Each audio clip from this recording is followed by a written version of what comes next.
Every year, Sports Illustrated releases the SI-99, their top recruits in every single class. And in 2023, your Bears have a guy on the list. I bet you can guess who this is. Locked On Baylor. You are Locked On Baylor, your daily podcast on the Baylor Bears, part of the Locked On Podcast Network, your team every day. Happy Thursday, everybody. Drake Till here alongside John Garcia Jr. of Sports Illustrated. Thanking our new sponsor here at Locked On LinkedIn, Job Solutions, being the official college football recruiting sponsor across the Locked On channel. LinkedIn Jobs helps you find the candidates you want to talk to faster. Post your job for free at linkedin.com/Locked On College. Terms and conditions do apply. John, the SI-99 is out. I know it's got to be one of the biggest weeks and the biggest pieces of content that you guys put out in the offseason, which it's almost not the offseason, by the way. I want to know, before we get into the Bear that made his way onto that top 99, what all goes into being on this list for these 99 guys? It's like the greatest and simplest question simultaneously, Drake. It's a lot. There's really no other way to begin explaining it. Basically, we are tasked with finding the best, the top 99 recruits in the country. And I think it's important to distinguish where we're projecting to. You know, I think there's a lot of great media outlets out there that cover recruiting. I've worked for 3 of them. I know their inner workings, but we're a little bit different. You know, we project for college. You know, the fandom, the passion, the energy is in college football. And I'm not a scientist, so I can't push you 4 years ahead and project you to the NFL draft. We are projecting for college, and I would say early college. We want to give you the 99 prospects that we think in the next 18 to 24 months are going to make an impact on a certain college football roster. Some will be easier to see than others, but we want to give you the best, 19, 20-year-old college football players that will, don, that NCAA logo on their helmet going forward. So it sounds kind of basic and simple, but it's really anything but, because within that, now you have to evaluate with a certain idea in mind. It's more about the floor than the ceiling. So if you're great athletically, but we hadn't really seen it from a consistency or production standpoint in high school, we're probably going to dock you a little bit. But at that same notion, if you're so freaky, like a Nicholas Harbor, who's 6'4", 230, 240, running a 10-2 100-meter dash, and you play multiple positions and you hadn't figured it out yet, there are certain examples where we just kind of have to bend that way because there's just too much talent to deny in that regard. So what inevitably happens is that there's this blend of these super safe, polished, high floor prospects mixed in with these super freaky, I don't even know what they're going to be, but they're worth noting anyway type of recruits. And then it comes out to 99 prospects in the end that are a really nice blend of those two approaches. So that's really where we start to construct it. Obviously, there are certain positions that have more value that get the benefit of the doubt. Quarterback, obviously one of them. Left tackles, corners, pass rushers, guys that we know are going to impact the most integral part of what football's become, which is, of course, the passing game. Those guys get the benefit of the doubt and reflect in the 99 in terms of volume. There were 17 pass rushers, 17 wide receivers, 11 quarterbacks, in this SI-99 that we just released. So if you can impact the passing game on one end or the other, you've got a little bit more increased positional value. We call them premium positions. So those guys get the benefit of the doubt there as well. So it all just kind of comes together over several months, even years of work by the time we see all these guys in person and on Friday nights and on tape and in the off season at camps and all that stuff. We put all the data points together because everything's a data point. And then you feel comfortable about the list that you put out, and then you start to rethink it as soon as it's out. So that is where we're at this point. And that's the beauty of it. We got a preseason list and then a postseason list, and that's it. So we'll have a lot of opportunity to tweak, but also not knee-jerk react off of one big performance and say, man, we messed up. Let's go blow this thing up right now. We really give ourselves kind of our own system of checks and balances along the way. So really excited about the product, relieved certainly to get the names out there, and obviously eager to see how these guys all do as seniors before we tweak it one more time. I did realize if there's a bone to pick with anyone, I guess it's you. No punters, no Nope. place kickers, no no fullbacks. Floored. The game of football is changing, John, for the worse. Yeah, look, I have done this a very long time, and I still couldn't tell you the proper amount of hang time and launch angle of a great kicker or punter. And yeah, fullbacks are kind of dead, Yeah, unfortunately. I Look, can't those are wait. tight ends, right? You just move them to Right. fullback, or you bring a linebacker. You're like, hey, you're a Yep. 4-year guy. You've got some experience. Can you come block for our running back on 4th and 1, please? Okay, cool. Yeah, just go hit the first guy you see. Yeah. So yeah, it's certainly changed, and we do try to modernize how we approach it. No disrespect to the specialists, but we rank nickels, we rank slot receivers. We rank some positions a little bit differently of the 13 positions that we do put out there. But yeah, there's no K or P next to any of these names unless they're from a city that has those letters. But positionally, yeah, we do avoid that on purpose. No disrespect to those spots. Again, integral, but long slappers, kickers, punters, and I guess fullbacks now are certainly avoided on our end. So apologies to all you specialists out there listening. Yeah, your P is Pennsylvania, your K is Kentucky. That's just about it for those Yeah, guys. yeah. There is a lot of that whole QB thing. This is certainly the year of the quarterback. It's a loaded class. And so I'm scrolling through, hoping that a Baylor Bear is on there. And I know the specific one Bear that would be there is Austin Novosad. And wouldn't you know, at 70 on the SI 99, there he is in this great class of quarterbacks. The distinction of being SI 99 has to mean just a little bit more for a QB who is under the radar and is now here amongst some of the biggest names we've seen in QB recruiting in a while. Yeah, really great point, Drake. 12 months ago, we weren't talking about Austin Novosad. We just weren't in this context of the 2023 recruiting cycle. We certainly were talking about Arch Manning and Dante Moore, who was the number one player in the country, and some of these other great passers. But yeah, he wasn't one of them. But that's I think the best part of this is you can play your way in. That's why we don't do a sophomore ranking or a freshman Yeah. ranking. We allow these guys to truly mature because some of them will start as true freshmen and go crazy like Moore and Manning, etc. But some guys need time. Or in the great state of Texas, you got a great quarterback in front of you that you just kind of need to graduate so you can go see the field. But in Novosad's case, really played his way into it initially with his 2021 season at Dripping Springs. We've talked about it at length. He had almost every box checked. The production was there, the creativity was there, the accuracy was certainly always there when you talk Austin Novosad. And there was a little bit more mobility and off-script ability than maybe a lot of folks would think in going back and really digging into that 2021 tape. And then obviously he supplemented it with such a strong offseason to the point where he just played his way into bigger and better scholarship offers than he had a year ago, where he was maybe group of five, maybe low end power five. Now it's like, no. This is all power five, all conferences represented, even Pac-12 with Stanford, obviously Ohio State, Notre Dame. I mean, this became a true national battle kind of all over again. And Baylor won this recruitment twice, which is a really big deal, by the way. So he played his way into all of that when the tape got out. People saw him in person this spring and then thereafter in the offseason. And it just came together. I mean, this is a legitimate top 10 quarterback, no matter how you look at it, whether it's production, whether it's just evaluating the top traits. I like to do that sometimes when I'm trying to split hairs because that's often what we're doing in ranking these quarterbacks.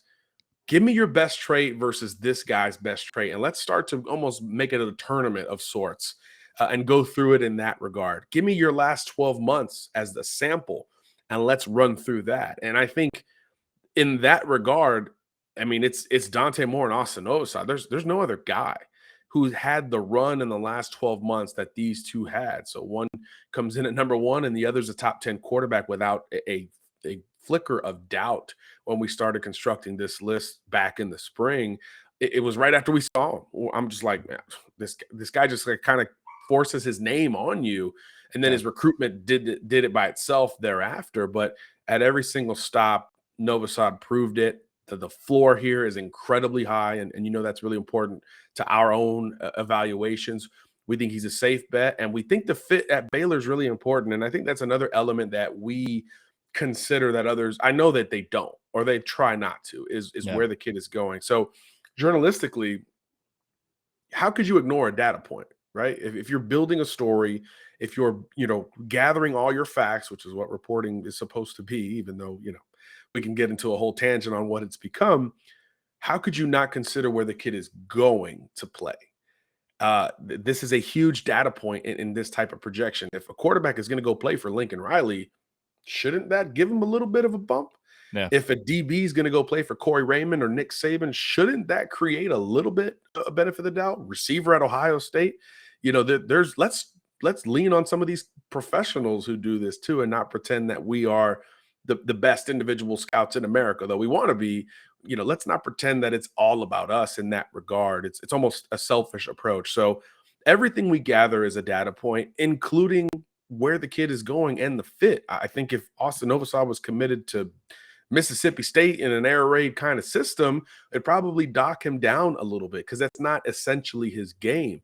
But with what Baylor wants to do from a ball control and consistency standpoint, this fit looks like butter. It looks like where it should be. And that also bumped up Novosad's case to not only be in the 99, but to be relatively high up within the 99. So Baylor had a lot to do with this ranking, just like Austin himself did.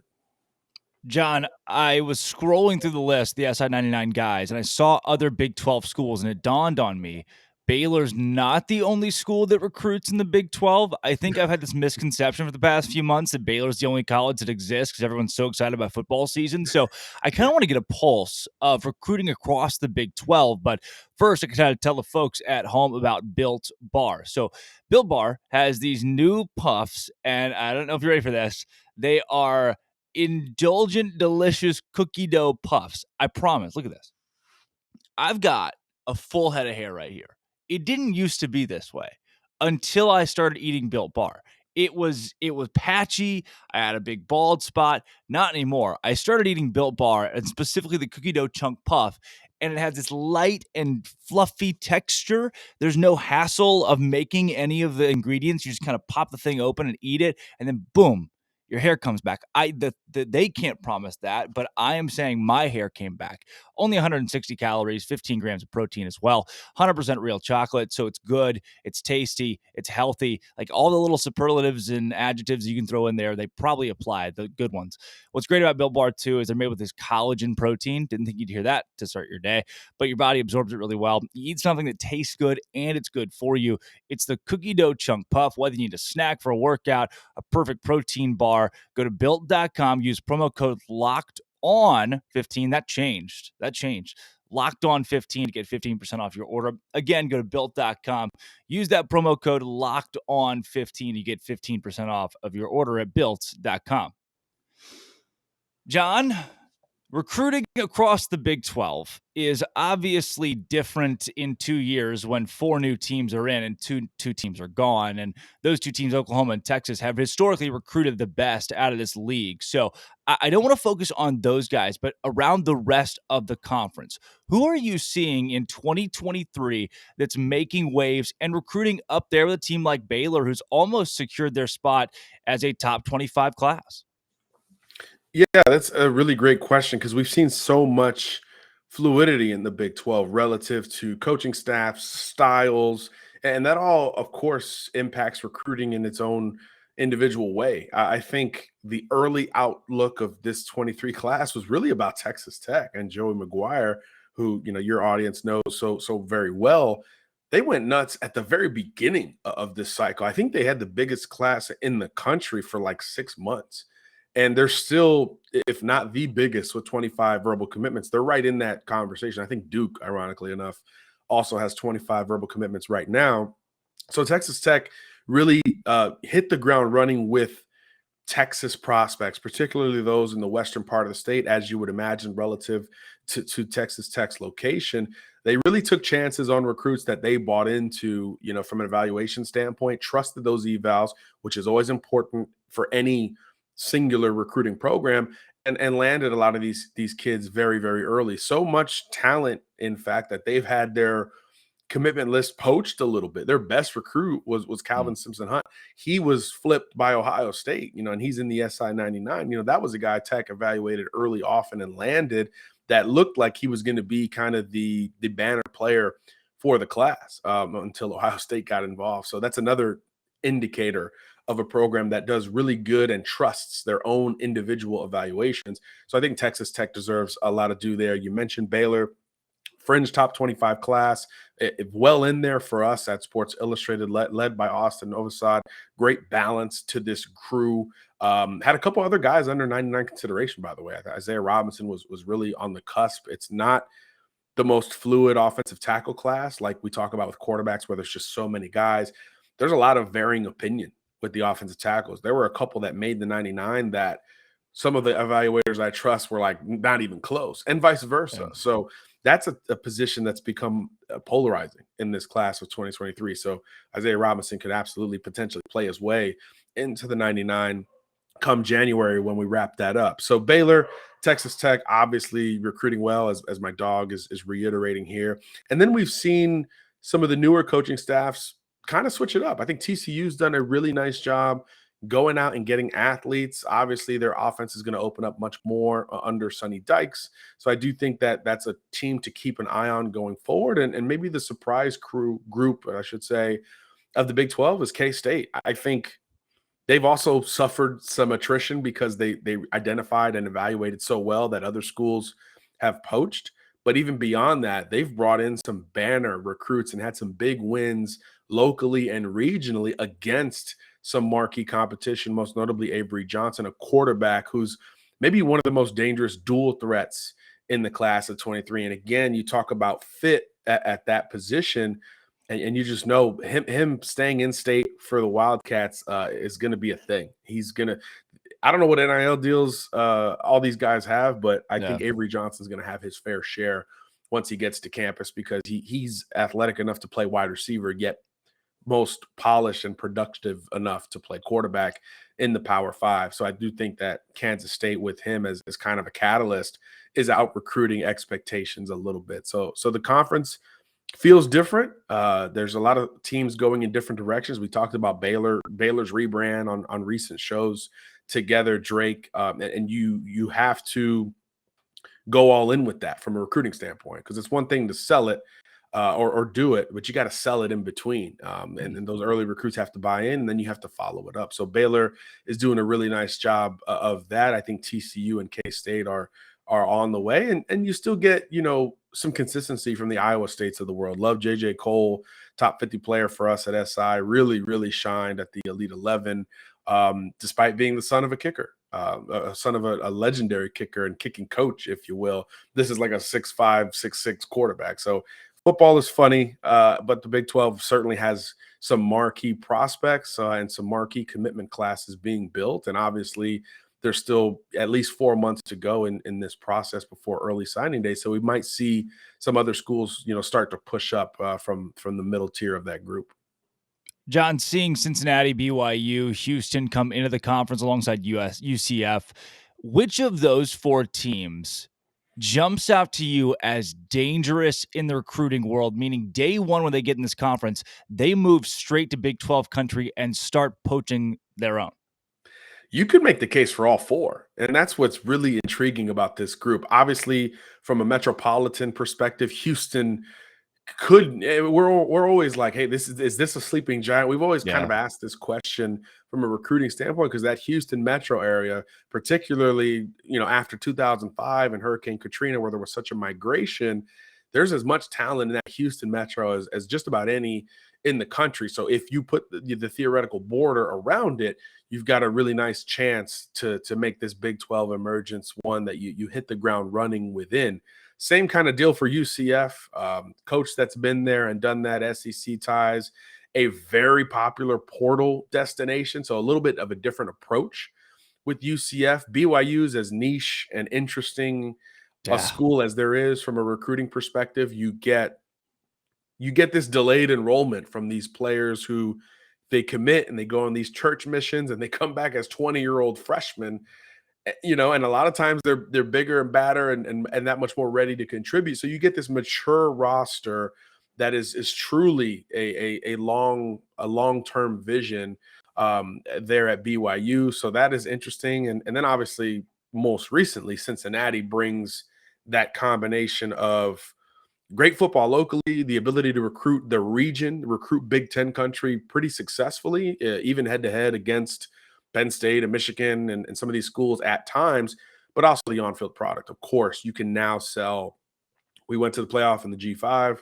Now we're in the Power Five. So, why can't we do it again with that much more opportunity? So I think Cincinnati's the wild card. I think that's the school that if they start getting into recruiting the state of Texas and going a little bit more west, which they haven't done typically, I think that's the school that maybe has the highest ceiling coming into the Big 12. Because I think the others already, obviously Houston dips into Texas, BYU as well. UCF has tried to go national from the jump under Gus Malzahn.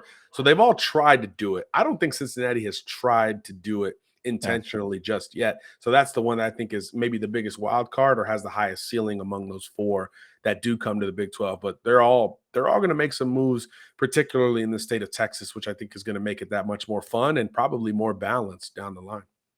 John, the last thing I want to pick your brain on, I was looking through the AP poll and the SI 95 and realized there are a lot of teams that find their way on both of those. Specifically, your top 10 teams in college football see themselves in the SI 99 3, 4, 5 or more times. It's almost like, even in the age of the transfer portal, the best teams at recruiting are the best teams at football. You starting to see a correlation there? Always. I think if you look at a national title roster, which the nerd in me does every year, hey, where are these guys from? How did they get them? There's always this national footprint, even when it's Alabama or LSU or Georgia, where you would assume so focused on the South. It's really not the case.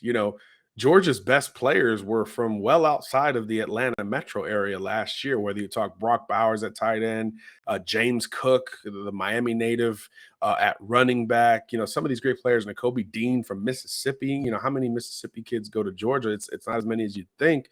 So, even those rosters where you just expect, okay, there's going to be 75 Georgia kids on this team, it's not the case. So I do think that, recruiting powers, they already know this and they move national sooner rather than later, even if they have these great metros at their back. And I think there's a clear correlation to these national title teams. You can't recruit locally and win a national title. It's just not something in this era that we have seen successfully. I don't have all the data in front of me in that regard, but again, looking at all those rosters and how they were constructed, and the portal has become a part of this as well. And I don't want to make it seem like this is just about high school recruiting, but there has to be a certain level of talent acquisition that your team provides, because you're going to go through injuries, you're going to go through transition, you're going to suffer losses in that portal because you have so much talent and some kids are unwilling to wait, et cetera.